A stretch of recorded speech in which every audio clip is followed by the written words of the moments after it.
story for this week.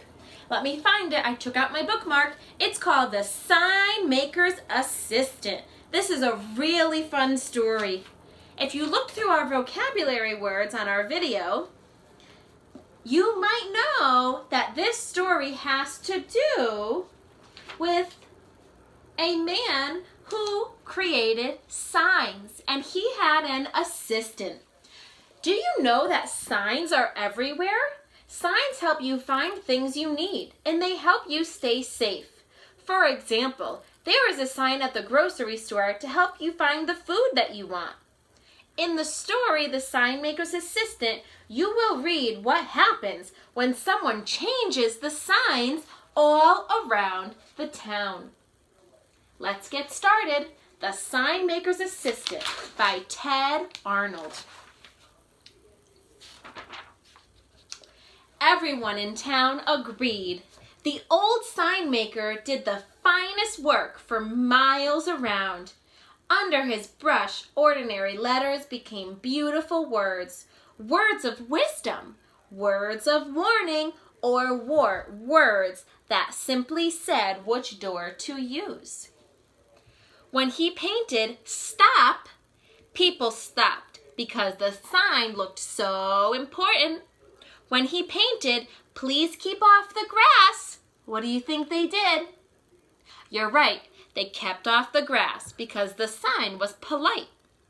When he painted "Good food," they just naturally became hungry. People thanked the sign maker and paid him well. But the kind old man never failed to say, "I couldn't have done it without Norman's help." Why don't you think he could have done it without Norman? Yeah, they worked together. They definitely did. It's so important to have a special helper when you have a big job to do, especially a big job for the town. It's so important. Norman was the sign maker's assistant. Each day after school, he would cut wood, mix colors, and painted simple signs. "Soon I will have a shop of my own," said Norman. "Perhaps," answered the sign maker, "but not before you clean these brushes." One day after his work was done, Norman stood at the window over the sign shop and watched people. The people at the stop sign, they entered at the enter sign, and they ate under the good food sign. "They do whatever the signs say," said Norman to himself. "I wonder," he said. He crept into the shop while the sign maker napped. With a brush and a board, he painted a sign of his own. What do you think he might paint? Make a prediction. I wonder what Norman actually does for the sign maker. I can find out if I read some more of the pages. I know that Norman cuts wood, mixes colors, and paints simple signs. And he cleans the sign maker's brushes. He's a really good assistant. Early the next morning, Norman put up his sign, then ran back to the window to watch. "No school?" muttered the principal. "How could I forget such a thing?" "Oh, so what did he do?" "He put a sign at the front of the school."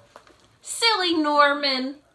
"No one informed me," said the teacher. "Hooray!" said the children. Everyone went home. "This is great," cried Norman. He looked around town for another idea. "Oh," he said at last, "there is something I have always wanted to do." What did he make? What's the new sign? Oh! Open for swimming! The following day, Norman jumped from the top of the fountain in the park.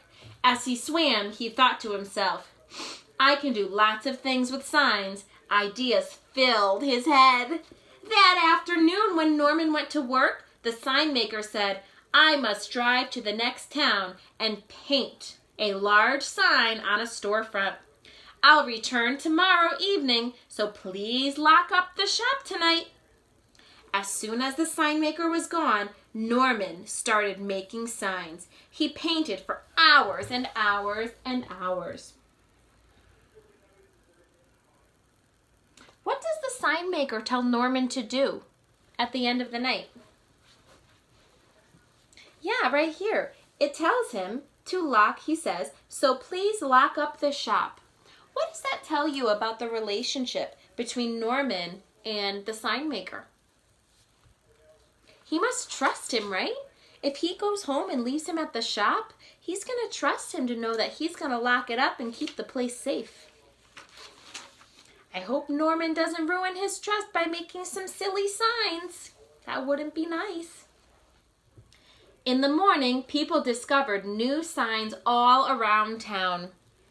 It says, bank closed, deposit money here. Eat your hat.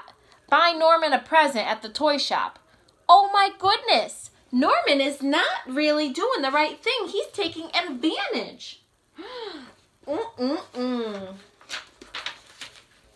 Wow, what's happening on these pages? Look closely at these pictures. What do the signs say? Yeah, it says garbage dump. How do people respond to the signs? What are they doing?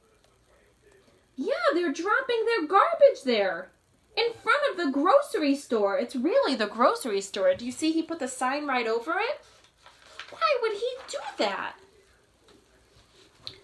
Norman watched at it all and laughed until tears came to his eyes. But soon he saw people becoming angry.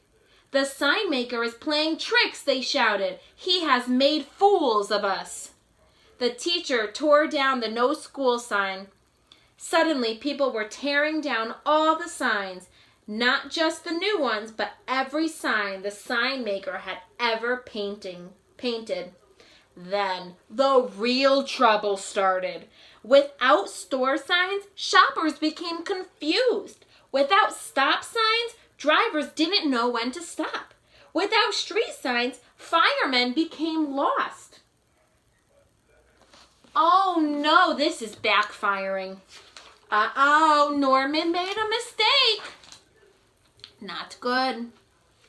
In the evening, when the sign maker returned from his work in the next town, he knew nothing of Norman's tricks. An angry crowd of people met him at the back door of his shop and chased him into the woods. As Norman watched, he suddenly realized that without signs and without the sign maker, the town was in danger. "It's all my fault," cried Norman, but no one was listening. Why does Norman realize right now that what he did was not right? Yeah, he looks really sad and disappointed in the way that he acted. Late that night, the sign maker returned and saw a light on in his shop. Norman was feverishly painting. What do you think he's going to paint? Let's find out. Sometimes in stories, they try to tell us and hint what's going to happen, but if we keep reading, we're going to find out. So let's do it. While the town slept, the sign maker watched. Norman put up stop signs, shop signs, street signs, danger signs, and welcome signs. In and out signs, large and small signs, new and beautiful signs. He returned all his presents and cleared away the garbage at the grocery store. It was morning when he finished, putting up his last sign for the entire town to see. It says, "Don't blame the sign maker. I tricked you, and I'm sorry. Norman." You know what, boys and girls? I really like the way that Norman owned up to his mistake, and he apologized for it. That shows that he really did learn a lesson. Let's see what happens at the end of the story.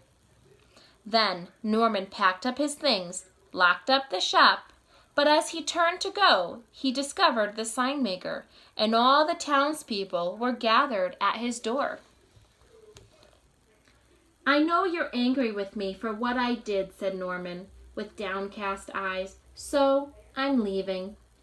"Oh, we were angry, all right," answered the school principal, But we were also fools for obeying such signs without thinking.